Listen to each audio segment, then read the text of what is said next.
Coup de pouce pour la planète, c'est parti. Bienvenue dans cette nouvelle édition du magazine qui donne la parole aux acteurs du développement durable. Et on commence ces 5 minutes d'info verte avec notre traditionnel coup de presse. Première escale en Suisse, la Confédération helvétique qui a distingué l'inventeur de l'empreinte écologique. Franz Vaillant avec Bénédicte Weiss.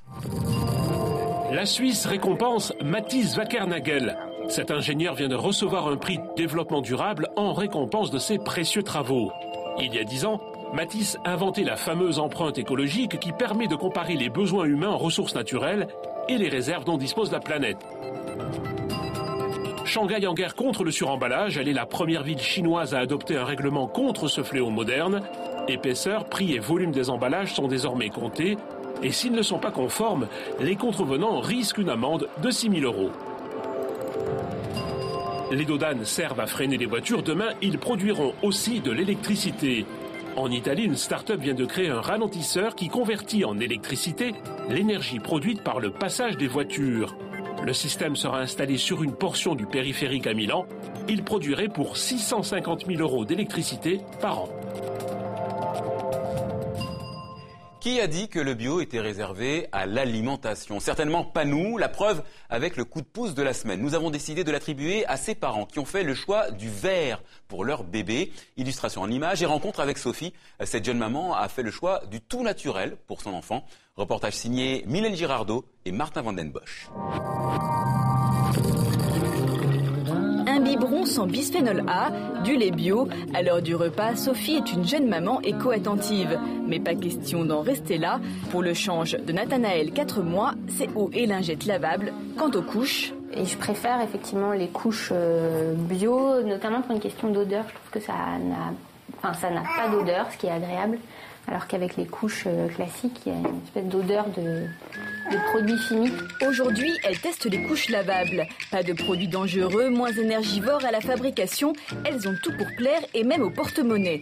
Comptez jusqu'à 1 400 € d'économie en 3 ans.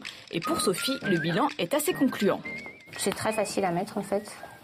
Je pense qu'il faut juste mettre la taille de vêtements au-dessus. Ce matin, ils reçoivent la visite d'une monitrice de portage. Au programme, pourquoi et comment porter bébé en écharpe. Un enfant porté qui peut découvrir le monde à la verticale. Il va découvrir tout ce que vous faites, il va l'apprendre, il va s'éveiller comme ça.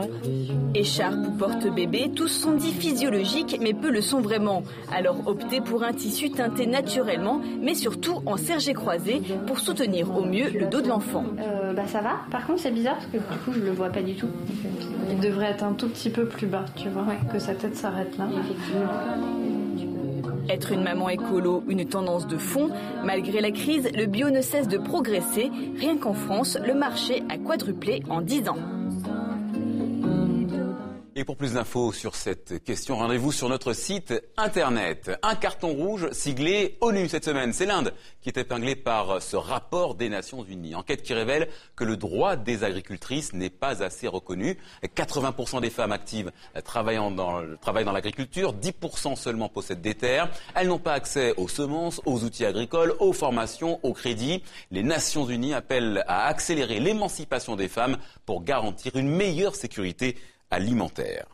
Un coup de chapeau pour finir à Jeffrey Lee. Jeffrey est un aborigène australien et malgré les pressions, il a refusé de vendre ses terres à Areva. Le géant français du nucléaire convoite cette zone particulièrement riche en uranium, un gisement situé près du parc national de Kakadu et qui est estimé à 2 milliards de dollars. Mais pour Jeffrey, la terre et ses croyances sont plus importantes que l'exploitation minière et l'argent. Voilà, c'est la fin de ce coup de pouce pour la planète, mais vous le savez, votre émission continue sur Internet, on vous attend sur Facebook, continuez à vous mobiliser. Moi je vous dis à la semaine prochaine, et d'ici là, prenez soin de la planète, elle le mérite.